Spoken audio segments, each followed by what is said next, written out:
আসসালামু আলাইকুম প্রিয় শিক্ষার্থী বন্ধুগণ, আজকে আমরা বরিশাল বোর্ড 2019-এর শেয়ার ইস্যুর অঙ্কটা দেখব। তো এই অঙ্কটার জন্য একটা ডিমান্ড ছিল, আমার একটা স্টুডেন্টের ডিমান্ড ছিল যে স্যার বরিশাল বোর্ড 2019-এর অ্যাকাউন্টিং সেকেন্ডের 4th অধ্যায়ের ম্যাথটা দিয়ে দেন। তো আমি তার ডিমান্ড অনুযায়ী আমি আজকে এই ম্যাথটা দেওয়ার চেষ্টা করতেছি। আমি ভাবলাম যে আমি একটা ভিডিও বানিয়ে দেই যে তোমাদের সবার সাথে শেয়ার করি। তো দেখো, এই ম্যাথটা কিন্তু একটু ডিফারেন্স আছে, ঠিক আছে? আমরা সচরাচর যেভাবে ম্যাথ করি তার চেয়ে একটু নতুন ইনফরমেশন এখানে অ্যাড করা হবে এবং একটু নতুনভাবে করতে হবে, ঠিক আছে? কারণ এখানে একটু নতুন ইনফরমেশন তুমি শিখতে পারবা এখানে। তো কি বলা আছে দেখো, যমুনা লিমিটেড প্রতিটি 10 টাকা মূল্যের 3000 শেয়ার নিয়ে নিবন্ধিত হয়েছে। প্রতিটি 10 টাকা মূল্যে 3000 শেয়ার নিয়ে নিবন্ধিত হয়েছে। কোম্পানি তন্মধ্যে 2,60,000 শেয়ার জনসাধারণের নিকট ইস্যু এবং 2,50,000 শেয়ারের আবেদন পায়। আচ্ছা, সে কোম্পানি কি করলো, তা 2,60,000 শেয়ার আবেদনের জন্য বাজারে ছেড়ে দিল, ঠিক আছে? বা ইস্যু করার জন্য বাজারে ইস্যু করলো এবং এই যে 2,60,000-এর মধ্যে মাত্র 2,50,000 শেয়ারের আবেদন পাইল। তার মানে কি, সে যা আবেদনের জন্য আহ্বান করেছিল তার চেয়ে কম আবেদন পাইছে। বুঝতে পারছো কত কম পাইলো? 2,60,000 আবেদন করতে বলছিল, আবেদন করছে 2,50,000, তাইলে 10,000 কম পাইছে কিন্তু আবেদন, ঠিক আছে? এই 10,000 আবেদন কম পাইছে, এই 10,000 টাকা 10,000 শেয়ারের কি হিসাব করব, এটা কিন্তু একটা প্রশ্ন এখানে রয়ে গেল। আমরা এই প্রশ্নের অ্যান্সার পাবো, এই অঙ্কের মাধ্যমে পাবো। এরপরে বলা আছে শেয়ারগুলো যথারীতি বন্টিত হয়।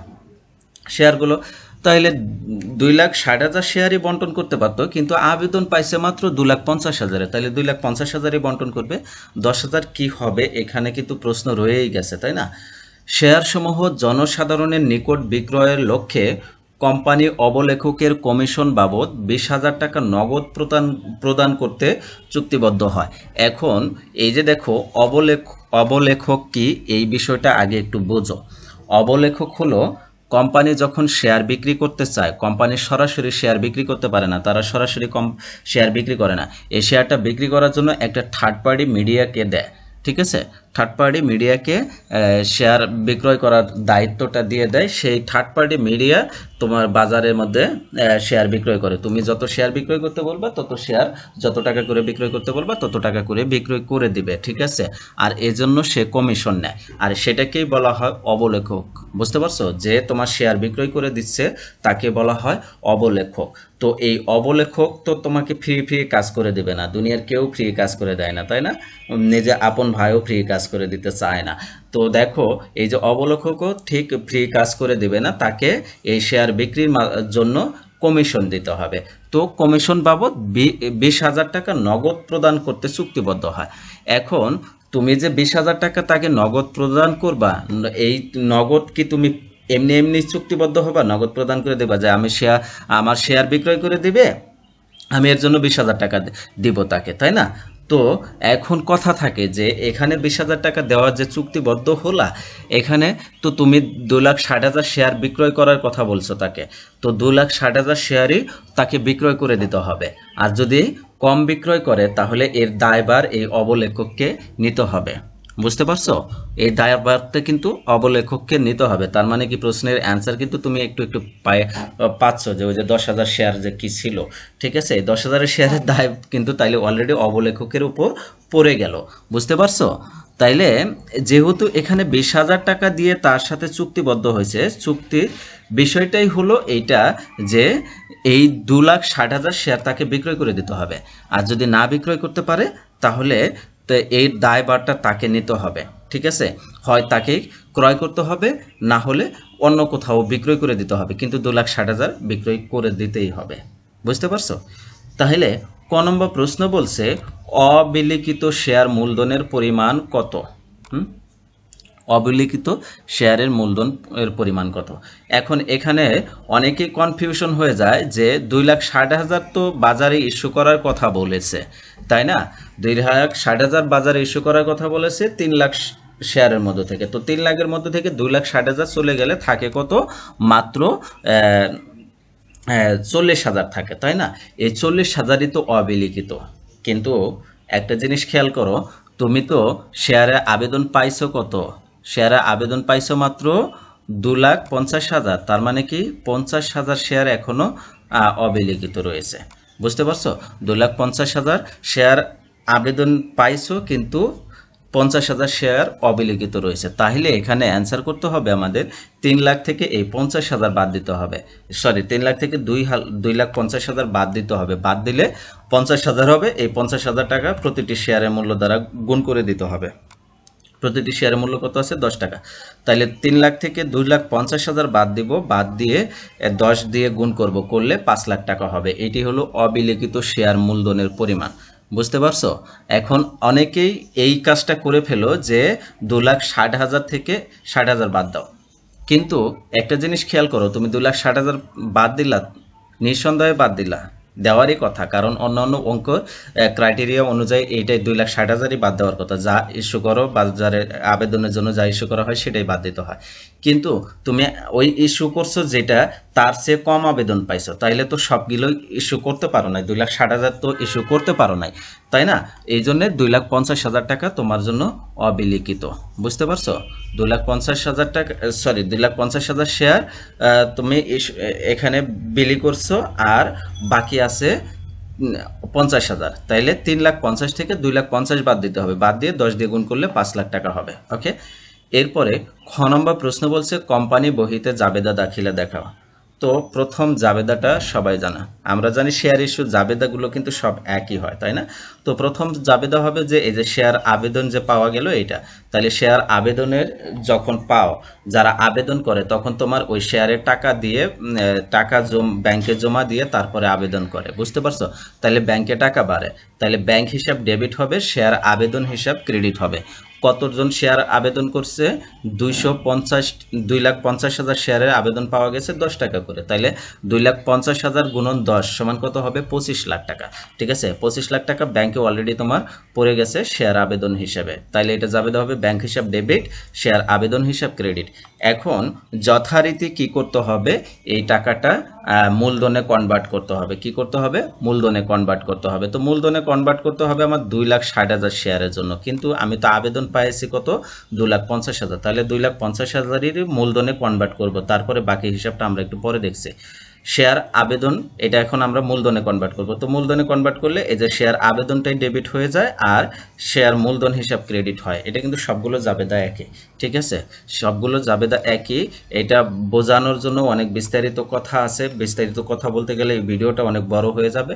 আমি না বোঝাচ্ছি, কারণ আর বোঝানোর জন্য আমি প্রথম একদম এই চ্যাপ্টারে প্রথম 2টা একদম বেসিক ভিডিও দিয়েছি, এগুলো আলোচনা নিয়ে সেই ভিডিওগুলো দেখো। ঠিক আছে?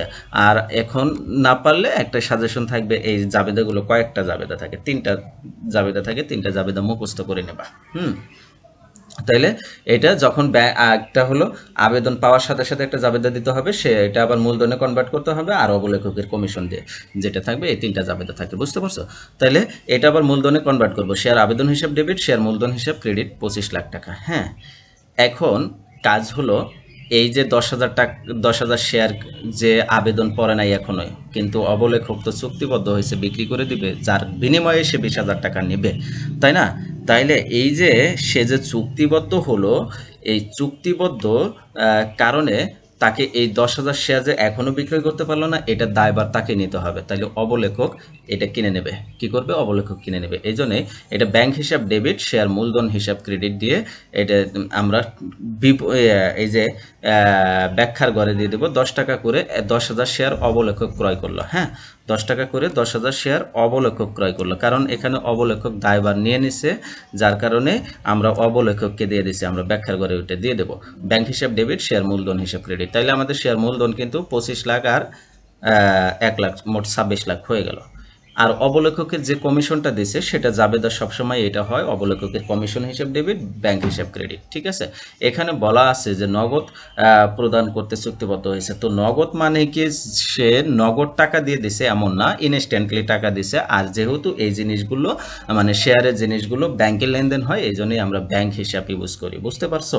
এখানে নগদান হিসাব দিব না, ব্যাংক হিসাবই দেব। ঠিক আছে?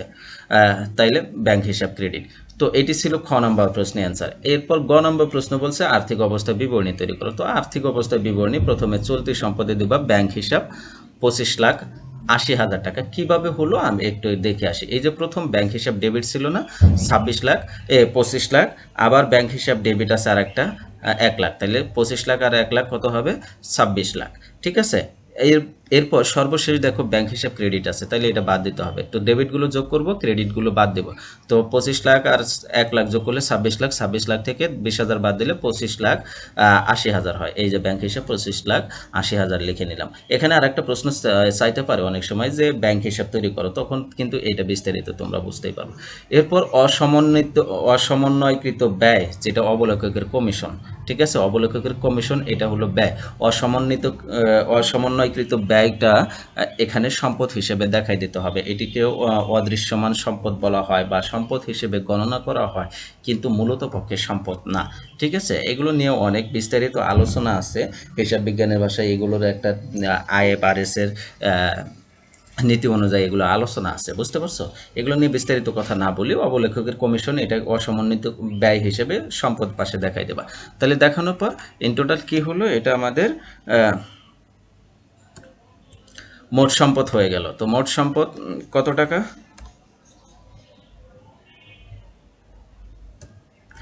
মোট সম্পদ কত টাকা বের হয়ে গেল? 26 লাখ টাকা বের হলো। এরপর আমাদের কি করতে হবে? অনুমোদিত মূলধন, যে অনুমোদিত যে মূলধন রয়েছে সেটা লিখে দিতে হবে। একদম প্রথম লাইনটা, এই যে 10 টাকা মূল্যের 30,000 শেয়ার, এটার অনুমোদিত মূলধন দেব। তাইলে অনুমোদিত মূলধন লিখতে হবে প্রতিটি 10 টাকা করে 3 লাখ শেয়ার, তাহলে 30 লাখ টাকা। ঠিক আছে, এরপর বিলিখিত ও আদায়কৃত মূলধন প্রতিটি 10 টাকা করে। এইবার কিন্তু যেহেতু ওই যে অবলেখক 10,000 কে ক্রয় করেই নিল, ঠিক আছে, এই জন্য আমরা সরাসরি বিলিখিত 2,60,000 দিয়ে দিছি, কারণ ওই 10,000-এর দায়ভার কিন্তু অবলেখকের ঘাড়ে চাপাই দিছে। এই জন্য আমরা এখানে প্রতিটি 100 টাকা 10 টাকা ধরে 2,60,000 শেয়ার 26 লাখ টাকা দিয়ে দিছে। তাইলে সম্পদও 26 লাখ টাকা, এই স্বীকৃত আর বিলিখিত মূলধনও 26 লাখ টাকা মিলে গেছে। তো এটাই ছিল আজকের আলোচনার বিষয়। আশা রাখি তুমি বরিশাল বোর্ড 2019-এর অ্যান্সার পেয়ে গেছো আর তোমার কনফিউশন দূর হয়ে গেছে। তো তারপরেও যদি কোনো প্রশ্ন থাকে তাহলে কমেন্টের মাধ্যমে আমাকে জানাই দিবা। সে পর্যন্ত সবাই ভালো থাকো, সুস্থ থাকো, আল্লাহ হাফেজ।